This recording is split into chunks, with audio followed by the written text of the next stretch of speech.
Pauline Adrini et puis Catherine Guest, qui ont mené une enquête il y a quelques mois sur justement donc, l'écoute du harsh noise auprès d'amateurs, auprès de musiciens. Peut-être parmi vous, certains ont répondu à l'enquête afin de saisir un petit peu comment le plaisir, l'écoute, les postures d'écoute, les dispositifs d'écoute pouvaient conduire l'expérience esthétique. Alors, je vous présente rapidement donc, les deux intervenantes. Catherine est une ancienne élève de l'École normale supérieure. Elle est en train d'achever une thèse sur la douleur, la notion de douleur en musique. Elle est doctorante contractuelle et chargée de cours en philosophie à l'Université Paris 1 et membre de l'équipe philosophie contemporaine dans l'axe culture, esthétique, philosophie de l'art. Elle est aussi journaliste. Elle travaille par exemple pour les magazines Magic et New Noise. Et puis, elle participe à l'excellente revue Volume, la revue des musiques populaires. Pauline est aussi une ancienne élève de l'École normale supérieure, agrégée de philosophie, membre de l'équipe philosophie contemporaine, dans le même axe que Catherine. Elle a enseigné à l'Université Paris 1 et vient tout juste de soutenir une thèse donc, en philosophie sur le concept d'objet sonore chez Pierre Schaeffer. Et ses recherches portent sur l'esthétique musicale contemporaine, notamment électroacoustique, et la philosophie de la perception. Donc, on est en plein dans ce qui va concerner cette intervention. Elle vient de publier un ouvrage qui s'intitule « Philosophie et musique du XXe siècle, entendre et faire entendre », qui est paru chez Classique Garnier. Et elle est membre du comité de rédaction d'une autre excellente revue, Taquette, et mène aussi une activité musicale sous le nom de Lodz. Voilà, je vous laisse la parole. Bonjour et merci beaucoup aux organisateurs d'accepter notre présentation. On est très heureuse de présenter ce qui est un travail en cours en fait. Notre projet, c'est d'essayer de cerner un peu des écoutes de la harsh noise. Donc par harsh noise, on discutera peut-être plus en avant de la définition de ce genre, mais on entend la musique qui prend le bruit comme matériau de sa composition, étant à exclure la mélodie. Et ce qui nous intéressait ici, c'était, si on revient à des définitions un peu communes, un peu classiques de la notion de bruit, on voit qu'il y a 3 définitions qu'on cite généralement. La première, c'est celle du bruit comme son indésirable, le son qu'on essaye de chasser de notre champ acoustique, donc une définition subjective. La définition en théorie de la communication du bruit comme son qui perturbe le signal et qui empêche le signal de se constituer pleinement. Et puis le bruit, finalement, 3e définition, la définition plus acoustique du bruit comme signal irrégulier. Et ce qui nous intéressait ici, c'était de voir comment, dans l'écoute de la harsh noise, la première définition, la définition subjective du bruit pris comme son indésirable, finissait par se renverser, c'est-à-dire que le son n'est plus indésirable, il est recherché, que ce soit dans la composition ou dans l'écoute. Et donc ce qui nous intéresse, c'est les stratégies d'attention et d'écoute qui permettent d'effectuer ce renversement et de faire du bruit un son souhaité. Donc il s'agissait avant tout de voir comment ce renversement d'indésirable à désirable s'effectuait. Et là, je me réfère à deux musiciens, Merzbow et John Wyss, qui montrent bien comment cette définition subjective fait du bruit comme son indésirable, une notion tout à fait flottante, puisque passer de l'indésirable au désirable ou inversement. Et le deuxième point qui nous intéressait, c'était aussi celui de remédier peut-être à une certaine réputation ou à certains lieux communs concernant l'écoute de la harsh noise, qui serait une recherche de quelque chose de désagréable. Donc là, je laisse... Oui, bonjour. Une petite note, pourquoi est-ce qu'on s'est pourquoi on s'est particulièrement intéressé à la harsh noise parmi toutes les formes de musique dite noise, c'est quelque part parce qu'il y avait cette redondance dans la notion même de harsh noise, bruit abrasif, donc bruit particulièrement bruissant, d'où notre intérêt sur ce genre particulier, sachant qu'après on va voir que dans les questionnaires d'écoute, en termes de perception du genre par les auditeurs, ça pouvait être plus flottant. C'est-à-dire qu'on a eu des auditeurs, on va le voir, qui ont pu nous citer Suno, par exemple, qui est peut-être pas un groupe de harsh noise au sens propre, mais si c'était flottant chez les auditeurs, nous en tout cas on a essayé d'axer les questions sur cette redondance, bruit abrasif. Sur cette question donc de la remédiation, on avait également l'intuition qu'il était donc nécessaire de remédier à une sorte de représentation commune de ce genre de musique qui nous semblait pas correspondre à l'expérience qu'on en avait personnellement et surtout à l'expérience qu'on avait de ce milieu et des auditeurs qu'on rencontrait. C'était l'idée un peu commune d'une pratique liée à l'idée du masochisme, entretenue par une vision un peu de surface de certains artistes. On pense notamment à Merzbow et à sa pratique du bondage. Ce discours qui donc mettait beaucoup l'accent sur la question de l'inconfort, de la douleur, nous semblait pas exactement collé, pas exactement adapté à des pratiques d'écoute qui nous apparaissaient frontalement comme beaucoup plus subtiles, souvent expertes, raffinées dans leur vocabulaire, et pour lesquelles la question de la douleur ne nous semblait pas tellement centrale et qui était même parfois absente. Donc ça partait aussi de cette idée de remédiation. En ce qui concerne la méthode de notre approche, donc, comme on disait, ce qui nous a intéressé, c'est vraiment cette question de l'écoute. On a été quelque part inspiré par les travaux récents de quelqu'un comme Martin Kaltenecker dans L'oreille divisée, mais également dans ses travaux en cours avec Maël Guédon sur les questionnaires d'écoute. On a cherché donc à étudier la parole des auditeurs pour non pas recueillir de simples opinions, mais dégager un discours d'écoute cohérent, c'est-à-dire des paroles qui se constituent, qui se cristallisent, non pas encore comme un simple recueil d'opinions, mais qui atteignent une cohérence, des régularités et parfois même une certaine normativité. Notre matériau, donc, pour en tout cas cette communication qui est une sorte de résumé d'un travail de rédaction un peu plus au long cours, pour aujourd'hui, on se focalisera donc sur ces réponses aux questionnaires d'écoute dont on va commenter les réponses, et également à quelques extraits d'interviews, notamment une interview menée par Catherine avec John Vease à Los Angeles. En tout cas, si on passe assez facilement, on va le voir, de ce discours des auditeurs au discours des performeurs, c'est parce qu'on va voir que dans le cas de la harsh noise, et c'est certainement lié au côté indépendant, DIY de ces pratiques, la frontière entre auditeurs et performeurs est en fait très, très poreuse, puisque beaucoup d'auditeurs sont également performeurs de cette musique. Donc le but, c'était, vous allez le voir, de proposer peut-être un profil d'auditeur de la harsh noise. Le but, c'était pas de naturaliser cette écoute, de dire voilà ce qu'est l'écoute de la noise, mais de, encore une fois, repérer des régularités. On n'a pas vraiment le temps d'aborder ici la question de la méthode de ce questionnaire. Il y aurait beaucoup de choses à soulever, la question des biais dans les questions, etc. Si vous voulez, on sera tout à fait ouverte pour prendre des questions sur ces points-là lors de la discussion. En tout cas, comme on va le voir, à partir de cette analyse des réponses du questionnaire d'écoute, l'enjeu pour nous, en tant que philosophes, c'était de repérer des modèles esthétiques appropriés pour penser ces discours. Alors, par modèle esthétique, on prend vraiment ce terme au sens technique, c'est-à-dire le but c'est pas d'appliquer une théorie esthétique, philosophique constituée à un ensemble de discours, mais plutôt d'avoir quelque chose qui a une valeur constructive. Autrement dit, face à un objet d'expérience encore délaissé, encore peu traité, l'idée c'était de tester des modèles théoriques qui sont parfois très lointains, on va le voir, on va proposer la figure de Descartes par exemple, qui permettrait peut-être de mettre à l'épreuve ces données nouvelles et de construire quelque chose.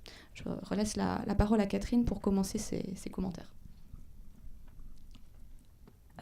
Donc ce qu'on va vous présenter, c'est ces différents modèles esthétiques qui sont évidemment ne rendent pas compte de toute la richesse et de toute la variété des réponses, mais qui sont des tentative de faire une sorte de typologie. On va voir aussi que ces différents éléments qu'on va séparer ici dans l'exposé peuvent se recouper dans la réalité. Donc c'est vraiment par un souci de clarté du propos qu'on les isole. Le premier point qu'on a repéré, c'est qu'il s'agissait d'une écoute experte. Et ici, il s'agit aussi bien de qualifier l'écoute en acte que les conditions plus générales d'écoute, le bagage culturel qui entre en jeu au moment où les auditeurs écoutent les œuvres. Donc ici, simplement quelques remarques qui se sont dégagées à partir des réponses. Je ne sais pas si on l'a précisé, on avait une centaine de réponses, on voulait atteindre une certaine masse critique. Ici, il ne s'agit pas de faire des remarques sociologisantes, mais plutôt vraiment de voir comment il y a un certain bagage culturel et cognitif qui va conditionner l'écoute. Et ce qu'on a remarqué, c'est que ce bagage culturel est assez riche, assez précis. La culture musicale est très vaste. Les genres cités, comme vous le voyez dans les citations, sont toujours assez précis, parfois assez marginaux. Donc simplement, la qualification elle-même des genres musicaux révèle déjà un rapport actif à la musique, un rapport de recherche et d'expertise, et un rapport aussi assez conscient de lui-même. L'expertise aussi... évidemment, touche à la noise elle-même. Les groupes cités sont assez précis, même si des groupes sont récurrents, et puis d'autres, des groupes récurrents comme Masona, Merzbow, Vomir, Whitehouse reviennent très souvent. Et autour de ces figures, on a une nébulante un peu plus large, avec comme point commun généralement le fait qu'il s'agisse de labels indépendants. Et dans la noise elle-même, on retrouve cette précision dans la qualification des sous-genres, noise rock, arch noise wall, post-rock bruitiste. Et enfin, les connaissances techniques aussi sont une constante, c'est-à-dire que les supports d'écoute sont qualifiés de manière très précise et sont choisis de manière active. Sur les supports d'écoute, mais aussi sur l'appréciation des seuils d'intensité en termes de décibels. Vous voyez que le premier auditeur ici est capable d'identifier clairement le volume sonore auquel il écoute sa musique. Et enfin, dernier élément, voilà des bruits. Le dernier élément, c'est que une grande partie des auditeurs interrogés sont eux-mêmes musiciens, donc il y a une porosité entre la posture d'écoute et celle de pratique qui va nécessairement informer l'écoute, qui sera forcément en partie active ou liée à une connaissance précise des dispositifs de composition. Oui, donc comme on voit ici, il y a une très grande précision dans la qualification de ces dispositifs. J'aime particulièrement la deuxième citation. On a une sorte de chose très laconique, où on nous décrit vraiment le dispositif utilisé dans cet acte-là. Donc c'était vraiment une grande majorité des auditeurs, je pense que c'est un point vraiment important. De ce fait même, donc de par cette expertise, aussi bien sur les genres musicaux impliqués, sur la noise elle-même, qui est qualifiée très précisément, souvent avec beaucoup d'artistes écoutés. Tous les amateurs de harsh noise écoutent au moins une cinquantaine d'artistes différents. Ces questions de l'expertise au niveau du dispositif. De ce fait même, donc, de cette expertise, l'écoute de la noise se révèle être une écoute réflexive, une écoute extrêmement consciente d'elle-même, de ses pratiques, de ses enjeux. Et d'ailleurs, les auditeurs ont été labiles, ils ont témoigné d'un recul réel à la fois sur ce qu'ils écoutent que sur leur pratique d'écoute elle-même, distinction qui nous semble importante. Alors le premier point d'abord, sur l'écoute elle-même. On a une richesse du commentaire d'écoute dans les réponses des auditeurs, une richesse qui pourra paraître paradoxale pour le néophyte, dès lors qu'elle s'applique à une production sonore dont le nom est l'inverse du signal organisé. C'est bien sûr ici en un autre sens qu'il faut entendre le bruit de la noise, organisation paradoxale du chaos, qui demande à l'auditeur un effort de structuration de son expérience perceptive d'autant plus grand et subtil qu'on a affaire à une masse apparemment inorganisée. Donc, interrogés sur les critères d'appréciation de la qualité de la noise, les auditeurs mentionnent de manière récurrente la richesse du son, la richesse des textures, signalant par cette métaphore qu'ils sont capables de repérer de la diversité, de la variété au sein d'un ensemble qui, pour une oreille non initiée, encore une fois, relèverait de la cacophonie. Une autre métaphore récurrente qui indique de nouveau une attention à cette variété, c'est celle des strates, des couches du son. Cette métaphore géologique qui indiquerait que l'écoute se plonge de plus en plus profondément dans le son, repère un relief, des dimensions différentes, et l'écoute est toujours invitée et représentée comme quelque chose qui va creuser au-delà de la surface, capacité qui, dans le cas de la géologie, est d'ailleurs le produit d'un savoir, d'une pratique d'observation théorique. Dès lors, à partir de cette idée d'expertise du commentaire d'écoute, on va avoir la quête d'une transparence sur laquelle on reviendra, qui va de pair avec une attention de type quasi-acousmatique, avec une thématique de l'attention envers le son lui-même. Je renvoie à cette citation de John Wiese dans l'interview qu'avait fait Catherine. Ah non, c'est pas celle-là, où il dit que le son, c'est une autre citation, il dit que le son est valable en lui-même dans le cas de la noise. Tout cela, en tout cas, se manifeste, donc je reviens à la slide d'avant, tout cela se manifeste par une attention aiguë à la construction des compositions noise, par des prises de position esthétiques qui sont souvent tranchées, mais toujours argumentées de la part des auditeurs. Ainsi, à la question « Qu'est-ce qui, selon vous, fait une composition noise de qualité ?» Vous voyez les réponses ici, qui sont des réponses élaborées, avec un vocabulaire précis. Donc, c'était cette subtilité qui nous a vraiment marqués. À cette représentation correspondaient finalement des pratiques d'écoute qualifiées qui traduisent la recherche d'un effet le plus immédiat possible, d'une absence de perturbation du signal, un bruit fait signal. Ainsi du placement dans la salle de concert, le sweet spot mentionné par beaucoup d'auditeurs, au centre du système d'écoute, une distance adéquate. Donc une écoute dans sa pratique, cette fois-ci, qui est contrôlée, et on reviendra notamment sur la question des bouchons d'oreille ici. Donc ce qui est recherché pour l'auditeur, c'est cette transparence de l'écoute. Il s'agit de réduire au maximum les médias, les filtres susceptibles de menacer l'objectivité de l'expérience. Le choix du support d'écoute, on l'a vu plus haut, est important ainsi pour ces auditeurs. Il a pour fin de supprimer des éléments parasites, de donner accès de manière transparente à ce qu'ils appellent un son pur, ce qui pourra paraître encore une fois paradoxal. On reviendra sur cette expression. En fait, ce refus des éléments parasitaires, de bruit qui déformerait le signal, qui donc peut paraître paradoxal, d'autant que la harsh noise se définit d'abord comme une inversion du rapport signal-bruit, c'est en fait qu'il s'agit de produire cette fois-ci volontairement un brouillage du signal. Bon, on a de nombreux procédés dans la noise, comme la distorsion, les Larsen, le circuit Bundy, qui sont finalement un jeu sur les effets accidentels des procédés d'amplification. La noise étant elle-même faite de nombreux sons accidentels, on a cette sorte d'inversion qui se produit, d'où cette idée paradoxale d'une transparence de l'écoute. En tous les cas, c'est sur cette conscience des enjeux esthétiques de la noise et cette écoute réflexive qu'on a dû aussi s'arrêter pour une autre raison, c'est qu'elles ont conduit quelque part fatalement, surtout dans le cadre d'un questionnaire, à une attitude très défensive dans les réponses des auditeurs. L'auditeur noise, finalement, il a conscience d'être amateur d'un genre particulier et problématique pour les personnes non familières à ce courant. Cette inversion dont on vient de parler, elle est peu évidente pour le néophyte. Il a donc tendance à interpréter les questions posées comme des jugements de valeur auxquels il se sent obligé de répondre. Donc on a repéré une forte volonté de légitimer le genre dans le discours des auditeurs, et des questions ont reçu parfois des réponses très virulentes. Alors ça revient finalement à ce que disait John Wiese, il y a une tendance à s'excuser pour présenter la noise, et lui il en a marre quelque part de s'excuser, et on a repéré ça sur de nombreux points dans ses réponses. Alors rapidement ici, il y a la question de la composition de ce type de musique. C'était une question qui portait sur la mémoire des sons précédents dans l'écoute. Est-ce que quand vous écoutez de la noise, vous avez une mémoire des sons qui viennent juste de précéder ?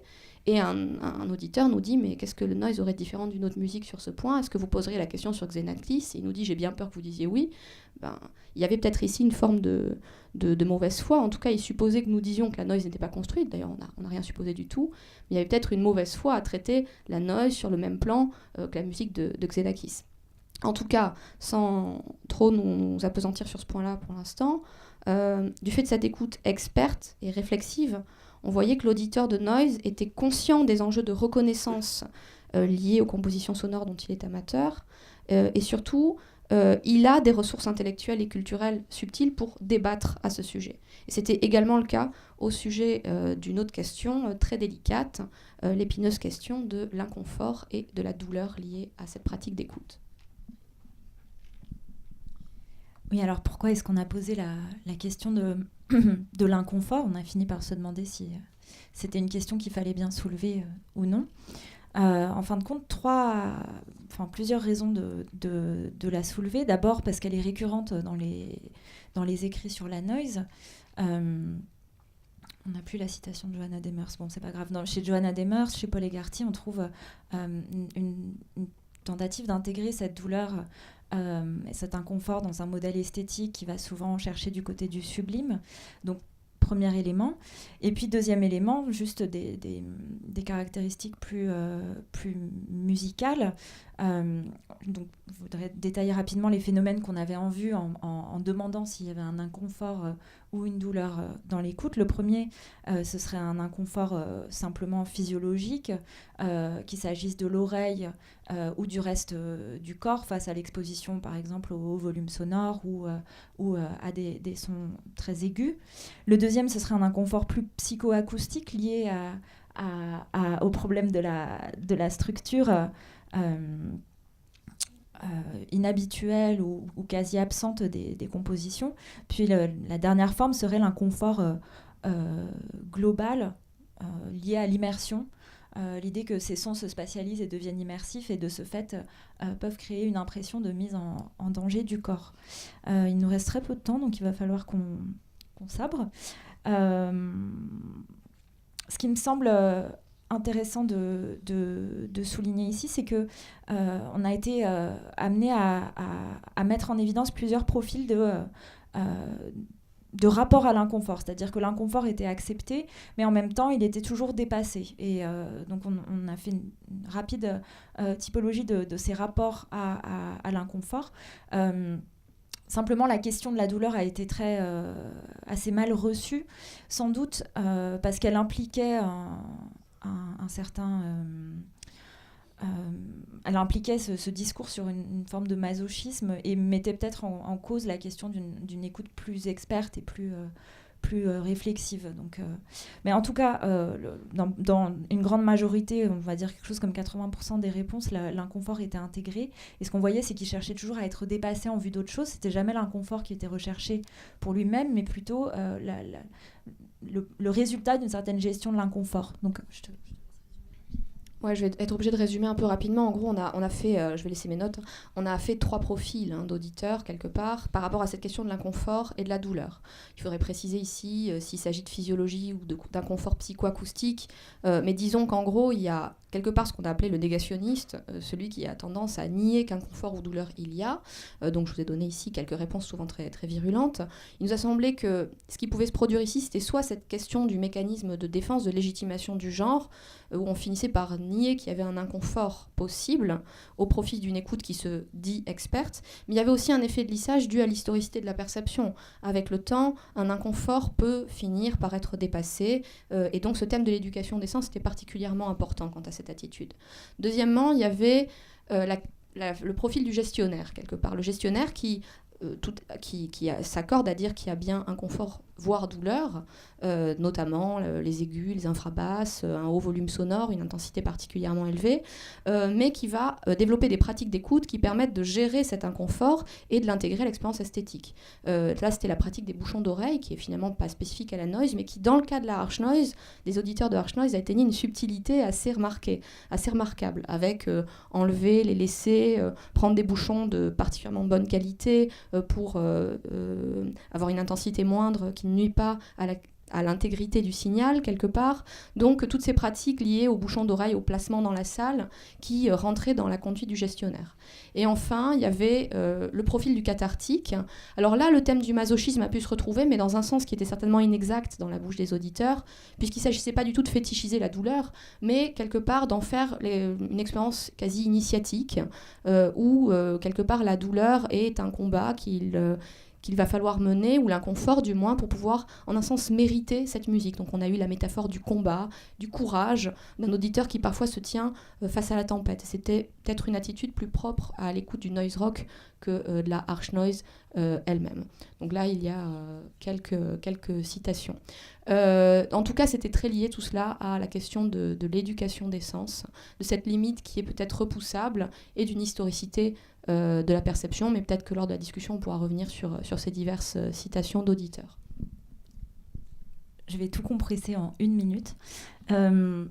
Simplement, un autre modèle, et on y tient parce que c'était quelque chose qui a peut-être pas été vraiment beaucoup souligné, c'est le rapport au corps. Et dans ce rapport au corps, on a vu qu'il y avait un peu 2 tendances qui se distinguaient. Le premier, c'était le rapport à un corps comme étant un corps divisé et affecté par le son.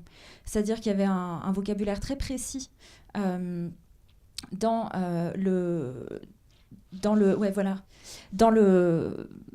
dans la capacité à localiser les effets du son.